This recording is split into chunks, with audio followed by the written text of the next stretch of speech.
हम जिसके साथ जाएंगे उसके साथ मेरा 10% से ऊपर जो मत है वो उनका साथ मजबूती प्रदान करेगा। और बिहार में सरकार जिनको भी चलाना होगा तो बिना मुकेश सहनी का सरकार किसी से नहीं बन पाएगा, यह सत्य बात। ये तो तय 24 और 25 के चुनाव में होगा कि हम लोग कहां रहेंगे। अब ये बताइए कि लोकतंत्र में चुनाव लड़ना वोट कटवा हो जाता है क्या? आज जो चुनाव नहीं लड़ेगा वो क्या है? या सत्ता में बने रहना ही राजनीति का पढ़ाई है? तो हमारे नेताजी इस बात को इंकार करते हैं। आप सुन लीजिए पूरी बात को। हमारे नेताजी को अगर एमएलसी का लोभ होता तो ये जाकर उत्तर प्रदेश में चुनाव नहीं लड़ते। हमारे नेता पटना से बाहर बिहार के तमाम जिलों में जाकर दौरा कर रहे हैं। छोटी बड़ी चाहे घटना हो या बड़ी घटना हो, हर घटना पर हर दुख सुख में हमारे नेता शामिल हो रहे हैं। कि वीआईपी पार्टी एक मजबूत पार्टी के रूप में बिहार में उभर रहा है। हमारी पार्टी को उनके पार्टी से तुलना हो ही नहीं सकती। किसी का निमंत्रण में जाना, कोई हमारे यहाँ जाए, उससे गठबंधन थोड़े हो जाता है। और अगर हम चुनाव लड़ते हैं तो आप लोग जो ये वोट कटवा का ये नाम देते हैं, ये गलत चीज है। लोकतंत्र 22 रन देने का सुरक्षा तो आईबी की रिपोर्ट के अनुसार मिला है। ये भारतीय जनता पार्टी के किसी प्रकोष्ठ से थोड़े वो हम लोग को 22 सुरक्षा मिल जाता है। कुढ़नी चुनाव के बाद एक पार्टी अचानक से बिहार की राजनीति से गायब हो जाती है। पार्टी का नाम है वीआईपी और उसके राष्ट्रीय अध्यक्ष हैं मुकेश सहनी। जी हां, 2024 और 25 का चुनाव करीब है और ऐसे में वीआईपी पार्टी जो है बिहार की राजनीति से गायब हो गई है। बहुत सारे ऐसे मुद्दे हैं जिन पर मुकेश सहनी का कोई बयान नहीं आता है और उसके बाद राजनीतिक हलचल अभी बढ़ी हुई है। फिर भी मुकेश सहनी बिहार की राजनीति से गायब है। उनके पार्टी के प्रदेश प्रवक्ता पुरुषोत्तम राज हमारे साथ मौजूद हैं। बात करेंगे कि आखिर क्यों बिहार की राजनीति से ये लोग गायब हो गए, क्या कारण हुआ कि बिहार की राजनीति से आप लोग गायब हो गए। शशांक जी, आपने जिस प्रकार से ये बात बोले कि कुढ़नी चुनाव के बाद वीआईपी पार्टी गायब है और सन ऑफ लॉ मुकेश सहनी जी गायब है, तो हमें लगता है कि यह बात में सच्चाई 1% भी नहीं है। आपने खुद अपने चैनल पे कई बार ये वीडियो चलाया कि मुकेश सहनी जी फलाना जगह दौरा कर रहे हैं, मुकेश जी यहाँ दौरा कर रहे हैं, और यहाँ तक कि बाईपास थाना का घेराव माननीय मुकेश सहनी जी ने किया, तो उसका भी आप लोगों ने खबर चलाया है। तो अब बताइए कि मुकेश सहनी जी गायब कैसे भाई? जब चुनाव कुढ़नी हुआ, उपचुनाव हुआ, हम लोग ने चुनाव मजबूती के साथ लड़े, परिणाम क्या हुआ नहीं हुआ आप सबके समक्ष है। लेकिन जितना मजबूती से हमारी पार्टी चुनाव लड़ी, उसके बाद लगातार हमारे पार्टी के नेता, पार्टी के सुप्रीमो सन ऑफ लॉ मुकेश सहनी जी हर क्षेत्र का दौरा लगातार कर रहे हैं। उसके बावजूद भी हमारे पार्टी के हर कार्यकर्ता सब जगह जगह संगठन को मजबूत करने में लगे हुए हैं। बहुत जगह के लोग हमारे पार्टी में भी सदस्यता लिए, बहुत लोग हमारे पार्टी में भी आए। और यहाँ तक कि बाईपास थाना को जिस प्रकार से सन ऑफ लॉ माननीय मुकेश सहनी जी ने जिस प्रकार से घेराव किए थे, एक गरीब के तंगी के कारण, जो गरीब को वहाँ के स्थानीय थाना द्वारा तंग किया, उसके बाद हमारे नेता ने सड़क पर उतर के आंदोलन किए। तो अब बताइए कि ये गायब कैसे हैं? ये आप लोग कैसे कह देते कि नेताजी गायब है? राजनीतिक रूप से है कहाँ रहेंगे? महागठबंधन में रहेंगे कि एनडीए में रहेंगे? कहाँ रहेंगे? ये तो तय 24 और 25 के चुनाव में होगा कि हम लोग कहाँ रहेंगे।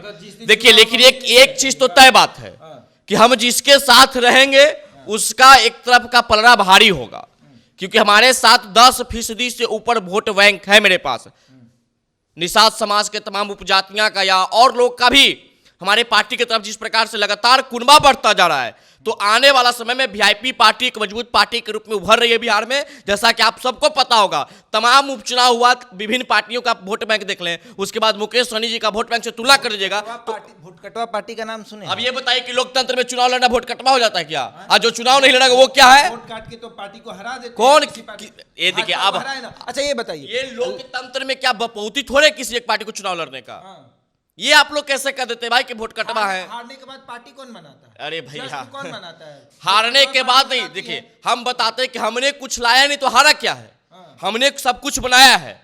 हमारी ने पहले सरकार है ना, हम कभी बिहार में मुख्यमंत्री रहे हमारे नेता सन ऑफ लॉ मुकेश सहनी जी, न देश का प्रधानमंत्री रहे हमारे नेता सन ऑफ लॉ मुकेश सहनी जी। एक गरीब का बेटा थे, एक मछली मारने वाला का बेटा थे, किसान के बेटा थे। उसके बाद अचानक से बिहार की राजनीति में अपना सिक्का जमाता है और इनके पास सत्ता चलाने का चाबी इनके पास हो जाता है। एक समय रामविलास पासवान जी के पास सत्ता का चाबी होता था, एक समय मुकेश सहनी जी के पास हुआ। लग्गू बन के रहिएगा, पिछला गुण बनने किसमें क्या बात है? लग्गू बनिएगा तो एमएलसी बन जाइएगा, मंत्री बन जाइएगा। हमें किसी के मदद से और किसी के खैरियात में हमको ये मंत्रिमंडल और विधान परिषद नहीं मिला था। और हमारे नेता सन ऑफ लॉ मुकेश सहनी जी वैसे नेता हैं जैसे कि इनका कल का मुजफ्फरपुर जन्मदिन में जिस प्रकार से इन्होंने बयान दिया, आपने सुन लीजिए, कितना निस्वार्थ व्यक्ति है भाई। इनको कहना है कि हमको मंत्री, मुख्यमंत्री, सांसद तक सीमित नहीं रहना है, हमें एक बिहार का अच्छा नेता बनना है, जनता का नेता बनना है। अरे भाई, जिसको ये लगता है कि मुख्यमंत्री बनना, सांसद बनना, मंत्री बनना या सत्ता में बने रहना ही राजनीति का पढ़ाई है, तो हमारे नेताजी इस बात को इनकार करते हैं। आप सुन लीजिए पूरी बात को। हमारे नेताजी को अगर एमएलसी का लोभ होता तो ये जाकर उत्तर प्रदेश में चुनाव नहीं लड़ते, मंत्रिमंडल का लोभ होता तो ये भारतीय जनता पार्टी के खिलाफ जाकर के उत्तर प्रदेश में चुनाव नहीं लड़ते। इनका बस जो मकसद है उस मकसद पे ये कायम है। हमारे नेता कभी स्वाभिमान और अपने नीति और सिद्धांत के साथ किसी से समझौता नहीं करते हैं। बात बताइए, आपने कहा कि अगर मंत्री पद से प्यार होता तो यूपी में चुनाव नहीं, यूपी में इसलिए चुनाव लड़ने गए कि इनको लगा कि वहां पर जाएंगे तो भाजपा फिर अपने आप पास सटा लेगी और यूपी में एक आध दो विधायक हो जाएंगे, इसलिए गए थे चुनाव लड़ने। हम ये कहते हैं कि जिस प्रकार से उत्तर प्रदेश का तमाम विधानसभा जहां जहां वीआईपी पार्टी का कैंडिडेट उतरा उसका आप आंकड़ा निकाल के देख लीजिए, आपको पता चल जाएगा कि वीआईपी पार्टी का कुनबा बिहार छोड़ अन्य सभी राज्यों में जिस प्रकार से बढ़ रहा है, तो यह सत्य बात है कि वीआईपी पार्टी एक मजबूत पार्टी के रूप में बिहार में उभर रहा है।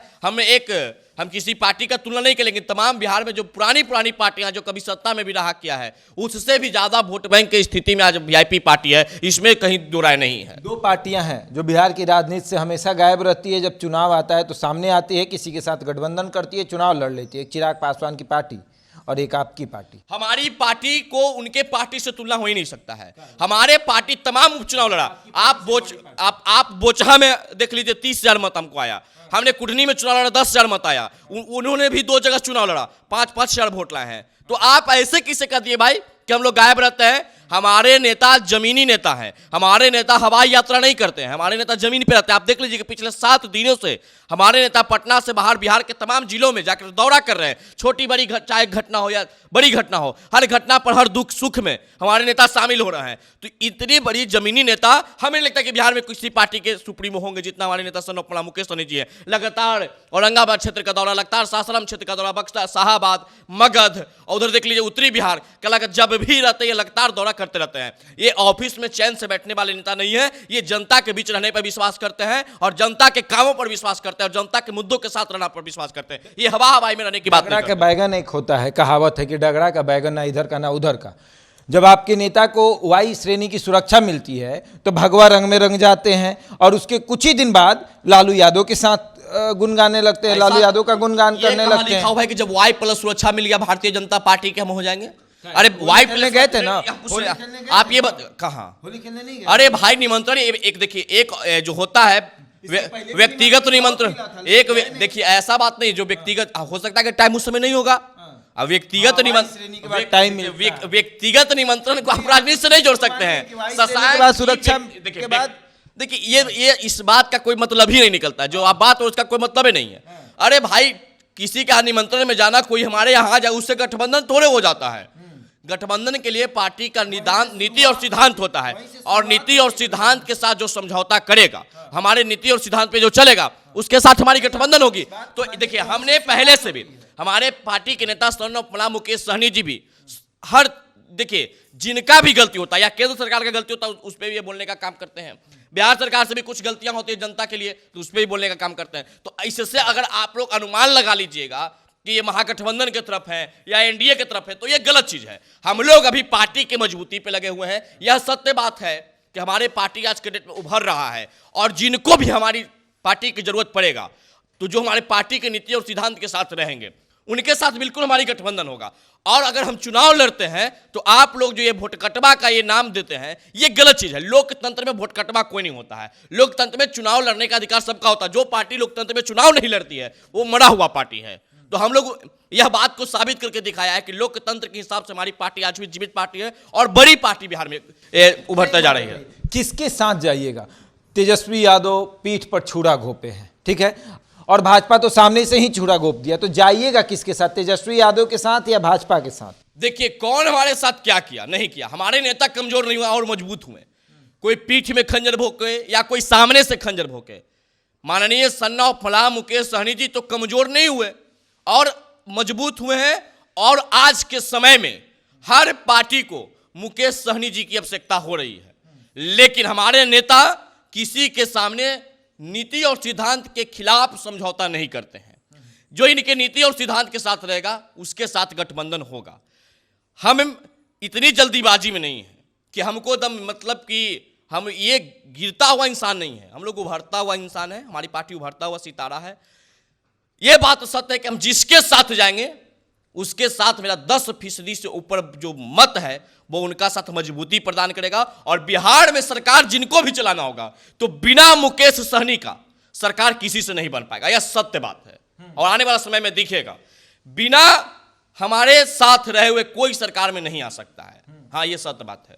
जाइएगा किसके साथ? अब ये तो हमारे पार्टी के शीर्ष नेतृत्व तय करेगा किसके साथ जाएंगे, कौन हमारे नीति और सिद्धांत के साथ खड़ा होगा। जब ये इस तरह के बात आएगा तो मैं आपके चैनल के माध्यम से इस बात को जरूर बताएंगे कि किसके साथ हमारी गठबंधन होने जा रही है।